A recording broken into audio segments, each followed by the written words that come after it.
Thank you so much. It's a great pleasure to be invited here to inaugurate this new exhibit. I just had a few minutes to run upstairs and see it, but it is truly, by short visit, it is truly fantastic and something we can be very proud of. I'm going to back up a few slides here to my very first slide. And I'm an extension soil specialist at Auburn University. I grew up in West Alabama in Marengo County. I've been at Auburn now for almost 30 years. And I see some of my friends out in the audience, and it has been a great pleasure to work in this state. But I'm not a historian. I'm just an old farm boy that's been working with the university now for some time.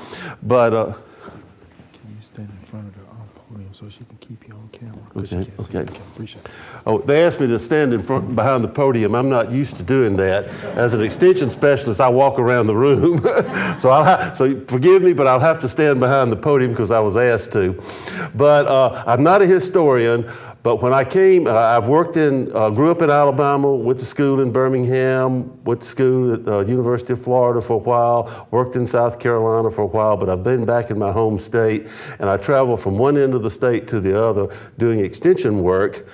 But when I came back to Auburn in around 1984, I found a collection of old slides that were in my office when I occupied it, and they piqued an interest in Alabama's ag history. Since then, other people have shared with me old pictures that they had, and I found a lot of them at the library in Auburn. And so suddenly I had this collection of old photographs and some old textbooks, and I realized that there's a story here. There's a story of Alabama's ag history. So I started putting them together, and I have shared these slides around the state, various meetings over the years, and some of you may have seen it. But before I get into that part, we're going to talk about the old ag history. Just to share with you the importance of agriculture today, these data are hot off the press. A recent study at Auburn showing that 40% of Alabama's economy today, 40% depends on agriculture, and 22% of all jobs in the state. You don't realize that when you travel up and down I-65 or I-85 and you see pine trees, but that's part of Alabama's agriculture too, because number one is the timber production and processing. Number one, and it comes from the land, it comes from our soils. Number two is poultry and egg production. Huge part of Alabama's economy. Didn't exist 100 years ago, except backyard chickens running around. But the industry itself, and it's number two. Number three, if you put all the crops together, soybeans, corn, wheat, accounts for number three. And then there's the greenhouse, nursery, floriculture, turf grass production is the number four big industry. And then there's beef production. We see cattle all over the state. Is number five, and cotton production. We're going to hear a lot about cotton in the next few minutes. Cotton production is still important to Alabama. Comes in at number six. Then peanut production. Peanut production just was getting started. The thought about growing peanuts in Alabama 100 years ago, it was just a kind of an idea in the mind of Dr. George Washington Carver at Tuskegee. And now it's the seventh biggest agricultural commodity in Alabama. And of course, we're aware that Alabama is big in catfish production. It's not number one. In fact, it ranks number two, I think, behind Mississippi in catfish production, but it comes in number 8 as far as all agricultural commodities. Now, with that background, that's all we're going to say about modern agriculture.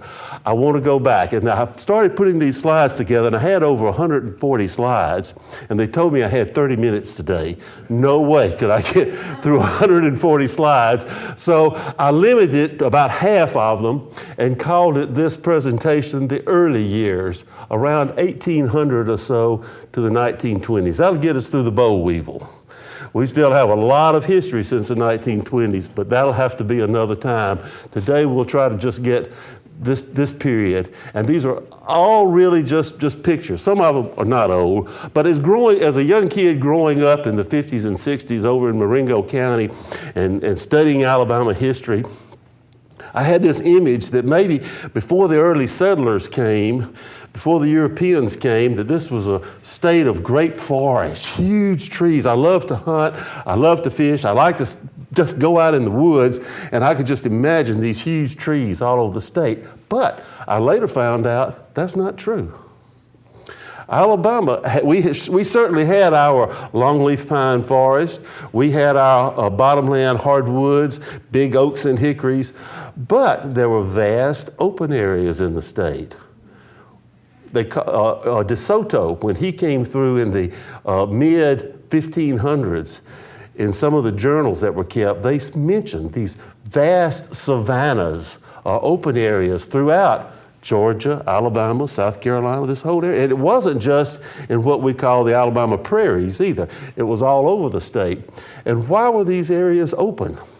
Well, we know that wildfires played an important role in keeping the forest open, but perhaps more importantly, it was the Native Americans that lived here. Folks, they were farmers. The native, and you'll find out if you go through the museum here, you'll see some of that history. They were farmers. You don't hear a lot about that. You hear about the Creek Indians and the wars with Andrew Jackson and the fighting. And the reason we hear about that, I think, is because the people that wrote the history were the men. The men fought.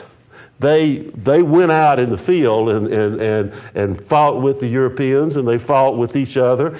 But it was the women that did the farming. They had slaves. The Indians had other Indians as slaves, and they farmed the land. They grew their corn, beans, squash, and of course we know today we call those the three sisters, corn, beans, and squash, historically.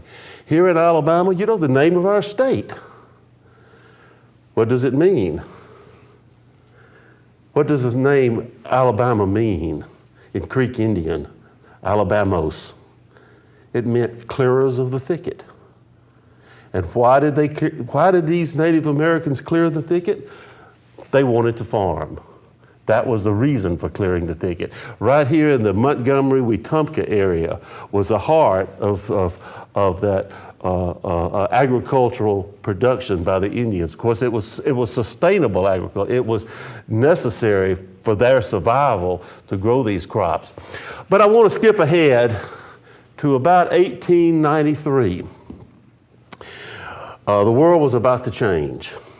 And here in the southeastern United States, there were a few farmers trying to grow cotton.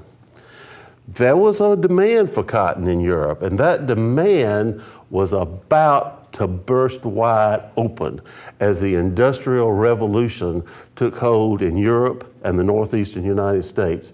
And this little guy that we know is Eli Whitney, let's set the record straight, he did not invent the cotton gin. He perfected it. The cotton gin had been around for thousands of years. They had a cotton gin in India 1,000 years ago, ginning cotton. But this short staple cotton that was being introduced into the southeastern United States at that time was very difficult to separate the lint from the seed. But Eli Whitney did patent, that was his claim to fame, he patented the first cotton engine that could separate very efficiently the seed from the lint. And when that happened, the Southeast was ripe for cotton production. Something else happened about that in that same time frame. We know about Colonel Andrew Jackson defeating the Creek Indians at Horseshoe Bend up in Tallapoosa County. Well, that event, there were settlers at that time in West Alabama and in the Tennessee Valley area. And there were some farms, but the vast portion of Alabama was still controlled by the Creek Indians.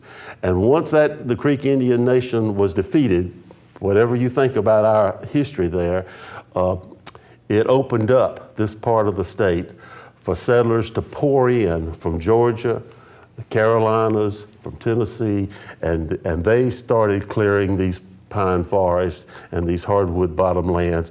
We had rivers access. They could get here. It was hard to get to some areas of the USA, but they could get to Alabama via the Mobile, Alabama, Tombigbee, Warrior River systems, Coosa, Tallapoosa River system. And these new settlers poured in with one thing in mind: grow cotton. Because if you could grow cotton in the early 1800s, you could make money. Because Europe wanted it, France wanted it, England wanted it, Massachusetts wanted it. And it was relatively easy to grow in these very fertile, virgin lands that we call Alabama and later Mississippi and Louisiana and Texas. But they had worn out the land in Georgia and the Carolinas trying to grow tobacco. And suddenly there was this new territory over here, and they rushed in. And then, of course, these pictures aren't from that era. These pictures were probably taken in the late 1800s, but it depicts the way cotton was cultivated, the way it was harvested. It was put in baskets. They didn't have pick sacks then. It was put in baskets and hauled to the gin. I don't have a picture of an early 1800s gin either, but I did find this picture of a cotton gin, probably the late 1800s in Tallapoosa County.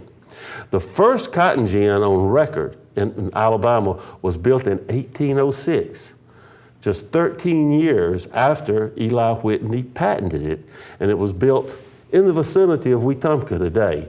And the guy that built it was said to have traded with the Native Americans. They grew the cotton. In addition to their corn, beans, and squash, they grew cotton and traded with this guy, and he would undoubtedly ship it on down the Alabama River to Mobile and on to Europe in some of the early trading that was going on. But cotton production really took off. It's incredible. If you can, we became a state in 1819. The first shipload of cotton left the port of Mobile in 1817. The first full load ship, nothing but cotton on it, in 1817, 2 years before we became a state. Of course, we don't have any pictures of the port of Mobile at that time, but this was, again, probably taken in the late 1800s. And in addition to the steamship, this is the port of Mobile.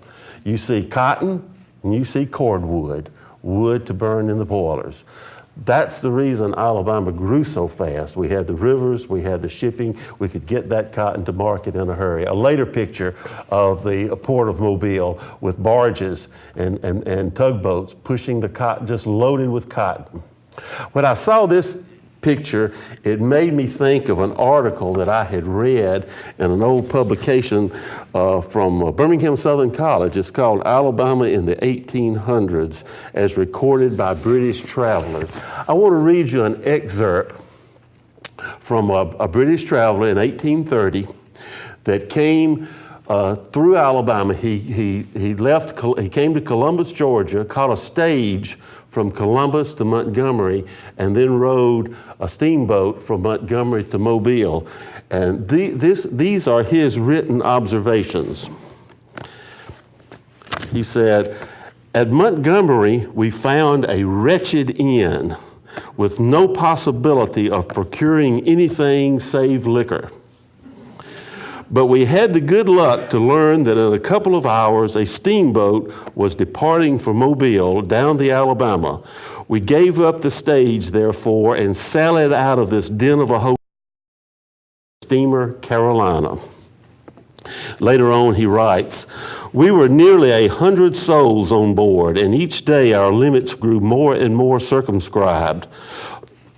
For the side galleries were filled in with bales of cotton, the windows blocked up, at last the very doorways, all but one. Lights were burned in the cabin day and night.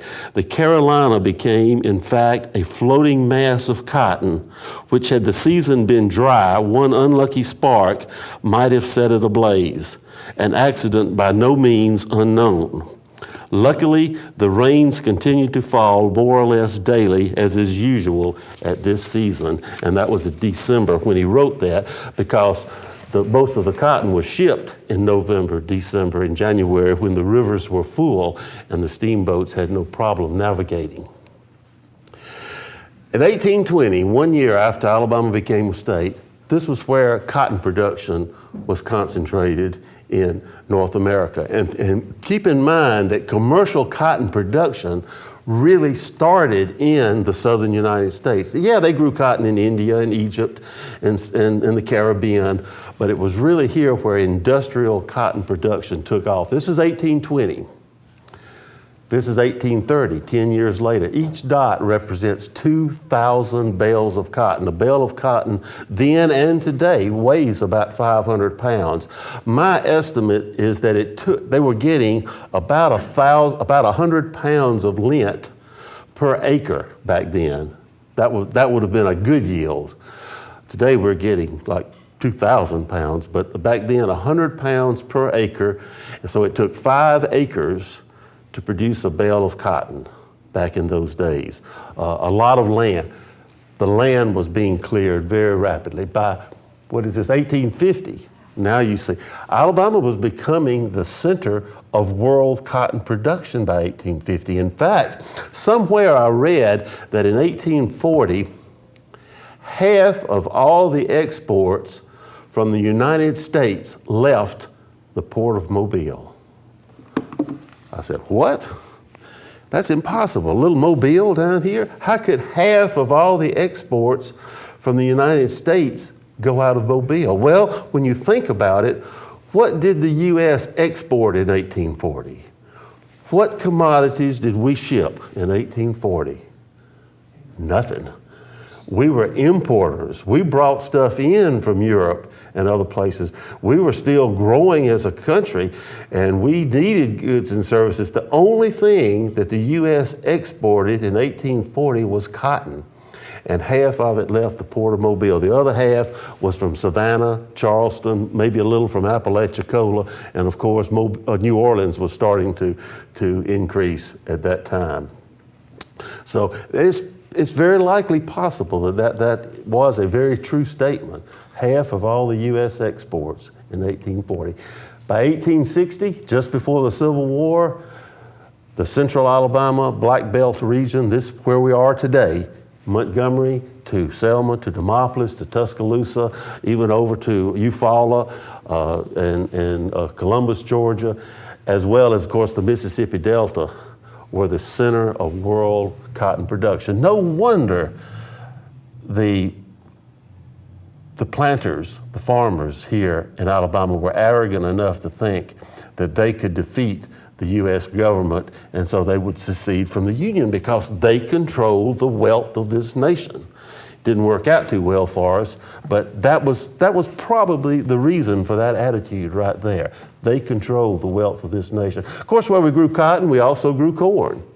We had to feed the livestock, you had to feed the mules, you had to feed the people that worked the land, and there were a lot of people that were brought in to work these cotton fields against their will, but they were brought in here. The first slave ship came into Mobile Harbor in the 1700s, actually, and what I have read said that about half of those slaves died in transport from Africa to Mobile.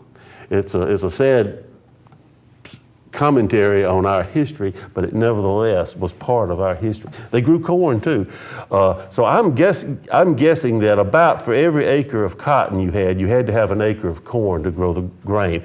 We're not going to get into the Civil War today. That's a whole nother chapter in our history and a whole nother story. You can see exhibits all over this building about the Civil War era and the tragedy that it inflicted on this state and for really decades afterwards. But those veterans that survived the war, that came back home, found a land that was desolate. Cotton production plummeted. Of course, there was the trade routes were interrupted to Europe. They could not ship any cotton out, so there was no need to grow it. There were no one left on the farms to grow the cotton. They were all off fighting, and so cotton production plummeted. But when the veterans came back, and the now freed slaves were left there, trying to survive, trying to find something to eat, what were they going to do? They knew nothing else. They knew nothing but growing cotton and corn. So That's what they continued to do. They just said, well, that's all we know how to do. So cotton production, if you look at the records, it really increased very rapidly after the Civil War. And again, we resumed the trades and we started building textile mills in the state. But cotton production boomed again from from 1865, especially in the 1880s, 1890s, in the early part of the 20th century. Cotton production greatly increased. In fact, there was so much cotton being produced by the late 1800s, they didn't have anywhere to put it. The warehouses were full. These Alabama farmers, they were pretty stubborn guys. They said, I know how to grow cotton, that's all I'm going to grow. I'm not going to try something else. I saw this in a early 20th century textbook written by Dr. J.F. Duggar, who is one of the early professors at Auburn University. And he says, showing the wrong way to store cotton in the winter. Don't leave it outside, duh, you know.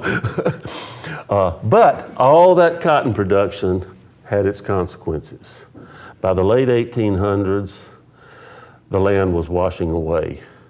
They would plow the land in the fall, leave it bare through the winter. That's the only way they could grow the cotton, is to get it planted early in the spring. They wanted bare soil. They did not want soil that was covered with vegetation. They could not get the seed in the ground, so they plowed it in the fall, left it bare, and of course it washed away. We still see that happening if we leave the land bare in the winter. And the erosion was rampant. Most of these pictures were probably taken in the early, up until the Great Depression, but it gives you an impression of just how devastated the Alabama countryside was. I've even seen one quote that said, Alabama is bleeding to death because its streams were running red in the winter. I can remember, I worked up in the Tennessee Valley for a while in the 1970s, and I can remember when the Tennessee River ran red in the winter from just the runoff from the land, and especially in the Piedmont where you have the red soils, extensive red soils.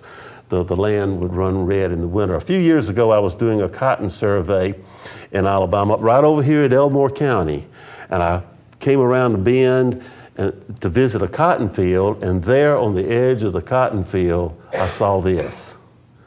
That was flat land 100 years ago. It was flat. In fact, you can see the road, I have an odd angle here, but the road that I came in on, you can see it here at the top of the picture somewhere, and I had to circle this big gully to get to the cotton field. If you've ever visited the Providence Canyon over near Lumpkin, Georgia, you've seen the similar type things on a much grander scale. That was flat land 100 years ago, and cotton production and simply poor practices led to this kind of devastation. It was hard on the people. It was hard on the land. It was hard on the people. We were in a Great Depression by the late 1800s. But the farmers here were only doing what they knew how to do. They're farming the same way that their daddies farmed, their granddaddies farmed, their great-granddaddies farmed, going all the way back 2,000 years ago.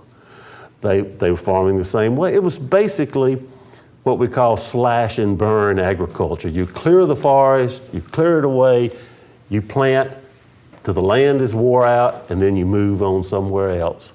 But unfortunately, by this time, there was nowhere else to go.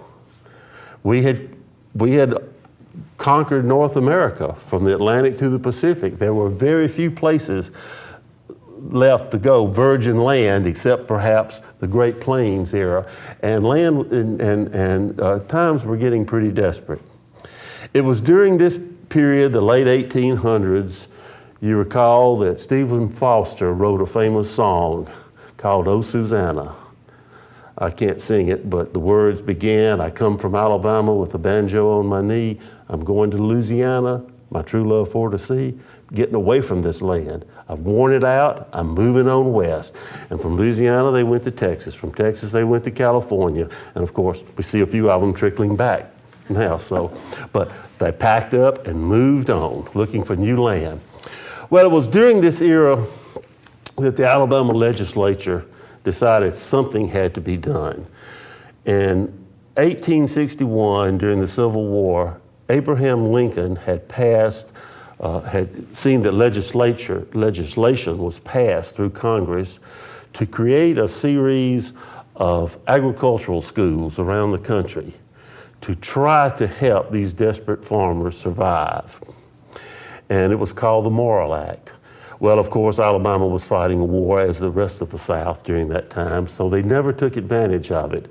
By 1872, things had changed, and the Alabama legislature saw a need to do something to help its citizens, and they decided to accept the Morrill Act and create a school to teach agricultural and mechanical arts. That was a new idea. No one else in the world had ever thought about this. Teaching farming in a college? Unheard of, crazy. You know, you learn farming from your daddy and your granddaddy, but suddenly there was this idea that we could teach agriculture. And so the Alabama legislature, of course, we know the rest of that story, accepted a struggling Methodist college over in East Alabama as it's the site of its land-grant university, and it became the Agricultural and Mechanical College of Alabama. Unfortunately, at that little struggling school, there wasn't a lot to teach. You know, they hired a few professors. You could teach math. The big universities like, you know, that existed, University of Georgia, Ole Miss, the University of Alabama, and so forth. These were schools for the elite. There you learned Latin, you learned art, you learned literature. You didn't learn agriculture. So this was a new concept, but they had to have something to teach. There were no textbooks on how to farm. So again, the Alabama legislature, and I want to say hats off to those guys back then, they really had a lot of foresight. In 1883, they passed an act to create the Alabama Agricultural Experiment Station to do research work, to learn how scientific agriculture works, so then they could teach it to the students. And that they did. And we were one of the first states in the U.S. to appropriate money for the purpose of agricultural research. Later, the federal government got into it, but we were one of the first states to do that, and thus the Agricultural Experiment Station became an important part of the land-grant university. There was this young professor over at Auburn at the Agricultural Mechanical College of Alabama named J.F. Duggar, and he happened to actually grew up in Marengo County, which happens to be my home county, and he made a statement that at that time that I thought was profound. It was, for his day and age, this was amazing. He said, Alabama agriculture will come unto its own when her fields are green in winter. At that time, fields were not supposed to be green in winter, they're supposed to be plowed. But yet he said, we can change agriculture. It took us 100 years to realize Professor Duggar's dream, but that was truly profound. What did he mean by that?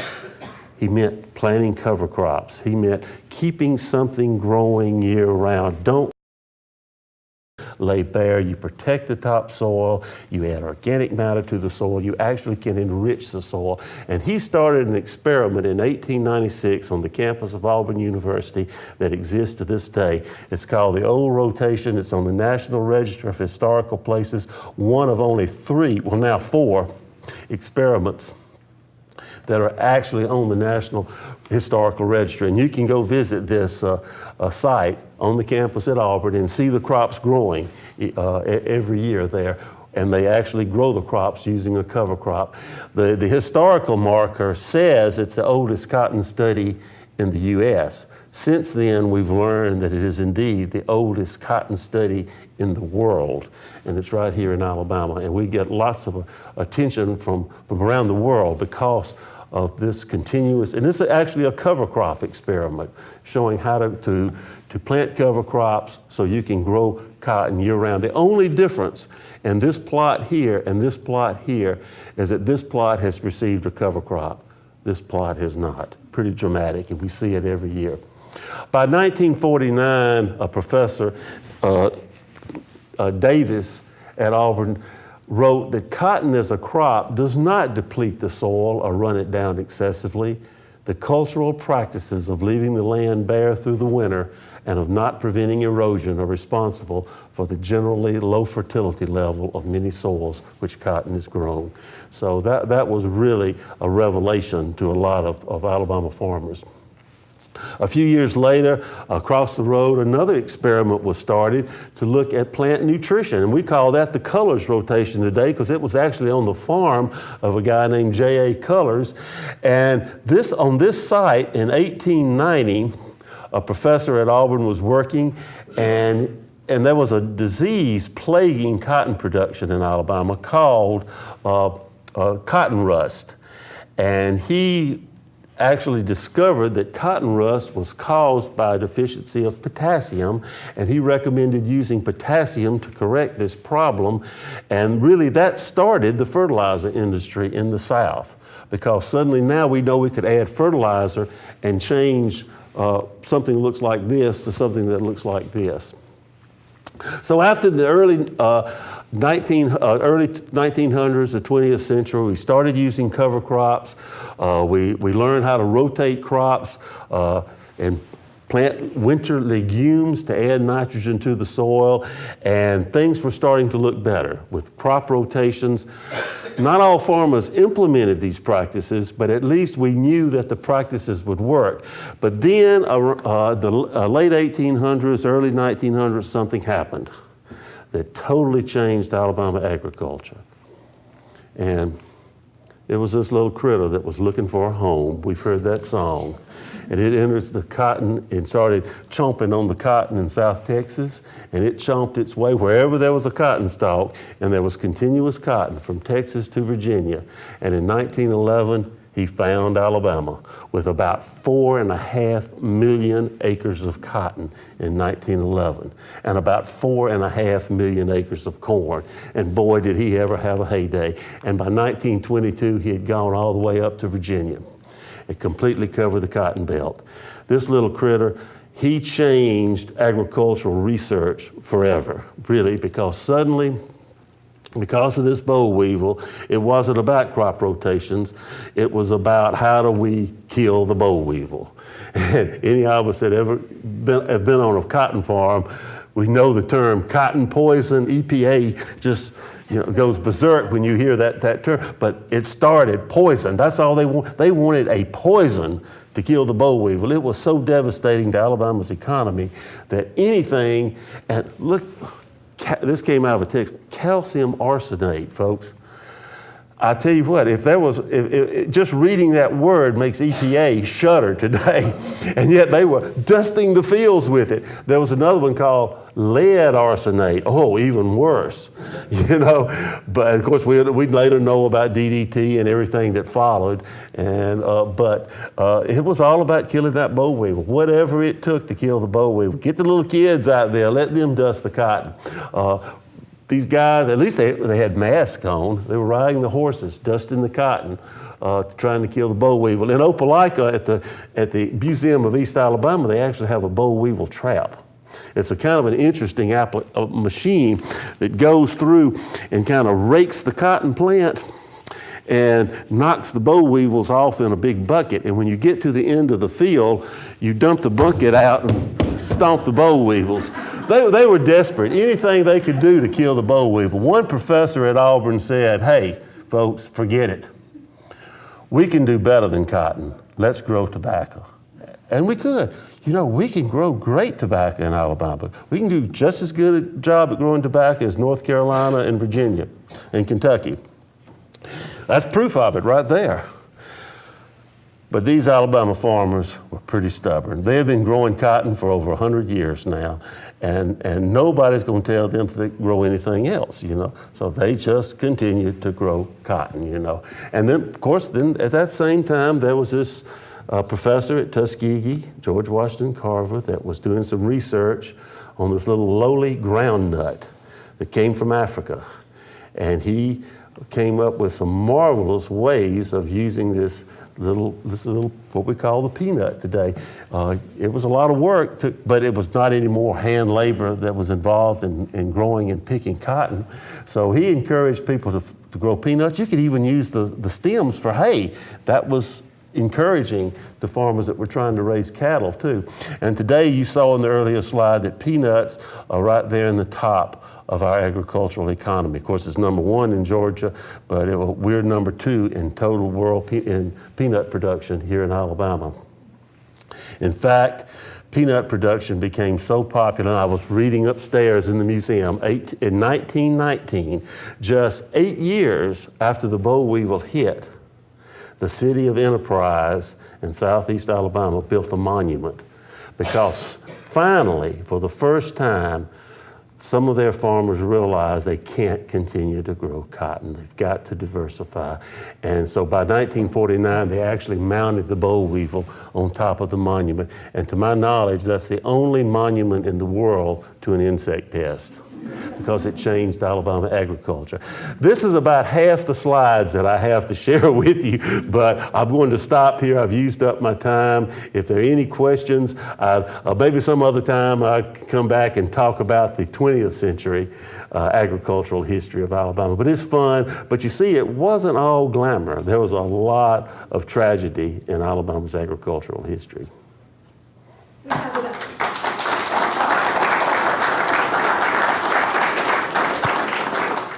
We have about 6 or 7 minutes for questions. If you have a question, raise your hand. Marcus or I will give you a microphone to speak into so that it can be recorded on the video. A few years ago, we started a program to eradicate the boll weevil in Alabama. Has that been successful? Absolutely. I didn't think it could be done. Trying to eradicate kudzu or trying to eradicate privet, that's the new challenges. But it was an invasive insect pest. I didn't think it could be done, but they actually did it. They started where the boll weevil ended in Virginia, and they started doing it state by state. Pushing the boll weevil back, pushing the boll weevil back. And one of the interesting things about that program was the first boll weevil discovered in Alabama was found in Mobile County in 1911. The last boll weevil found in Alabama was found in Mobile County about 1996 or 97. So that's pretty amazing accomplishment. Another question? Well, how did they do it? That's part of the next slide. It was very controversial. It did involve a lot of pesticides, but probably no more than the farmers had been. The way they used to control the boll weevil, they'd spray the insect and kill him up until about the time the cotton set bolls, and then they'd stop. And of course, they'd harvest the cotton, and all those little unopened bolls harbored the boll weevil through the winter. They found out if they would continue to control him up until frost and cut the cotton stalks, that the boll weevil couldn't survive the winter. They had no food to survive. And that's fundamentally, with pesticides, they just extended the control season to about October, and they were able to push him back. And they still monitor the fields. They're boll weevil traps. So if one appears in Alabama, somebody's out there with a hammer ready to get him. We don't want him back. On the slide immediately before you had the boll weevil, you had Professor Duggar. Yes. He was in a field. There was a stretch there. Was that crotalaria in that field? There was a picture of some crotalaria, and I skipped through it. I did not. There were some of the other little not so wonderful stories. Later on, I have some slides of kudzu, but crotalaria was actually introduced as a summer cover crop. It's a legume. It adds nitrogen to the soil. It does wonderful things to the soil. The only problem is crotalaria is very toxic to livestock. The seed is. So that was crotalaria. There was the picture that I saw Professor Duggar in was actually crimson clover, which we do plant as a winter cover crop today. This was stalk with flower. Yeah, it was in a peach orchard. It was Crotalaria planted in a peach orchard. You're right. Very observant. I know what it looks like. Yes? Yes. What's the hope for eradicating kudzu? Kudzu bug. The kudzu bug has definitely, unfortunately, it attacks kudzu and it overwinters on kudzu, but it lives on a lot of other things too. So it's not going to eradicate kudzu without eradicating soybeans and your field peas and your butter beans and everything else. So it will live on a lot of things, but the nice thing about kudzu that you never see it in land that's being utilized either for grazing or for cropland. It only survives where we neglect it. So the answer there is just, if you want to control it, get you some goats or something, that will, and there are some pesticides that you can use to get rid of it. Just use the land and you won't, you can eliminate kudzu. Privet's a different story. Yeah, do our the locations of our crops today, are they the same as they were in the early 1800s? No, they have shifted. And it's really, since I'm a soils guy, I relate it back to soils. You never see any old cotton plantations in South Alabama, in Troy, Dothan, Andalusia, Baldwin County. There are no cotton plantations there. The early settlers stayed away from those sandy soils. They could clear the forest and plant 1 or 2 crops of cotton, but that was it. The soils just did not hold the nutrients. They were sandy, highly leached, very acid soils, grew pine trees, great. But they settled where you had clayey soils, a little more organic matter, higher nutrient holding capacity that could sustain the production of soils. The Tennessee Valley, the limestone valleys of North Alabama, and the Black Belt of Central Alabama. And later on, the Mississippi Delta was where the center of cotton plantation culture was before the Civil War. And by the early 1900s, we were starting to use fertilizers and lime, and then they could expand onto some of the sandier soils like on Sand Mountain in North Alabama, where Albertville, Boaz, Rainsville, Coleman, and that area. Those cities actually were not even established until the late 1800s. They stayed away from those sandy hilltops. And they stayed away from, like Dothan is not, you want to find the old towns in Alabama, Huntsville, Montgomery, Selma, Old Cahaba, Demopolis, centered around the cotton production. We have time for one more question. Do we have another question? Well, Mr. Mitchell will be here for a few minutes if you have a question for him, and thank you so much for coming today. Thank you, Mr. Mitchell. Thank y'all.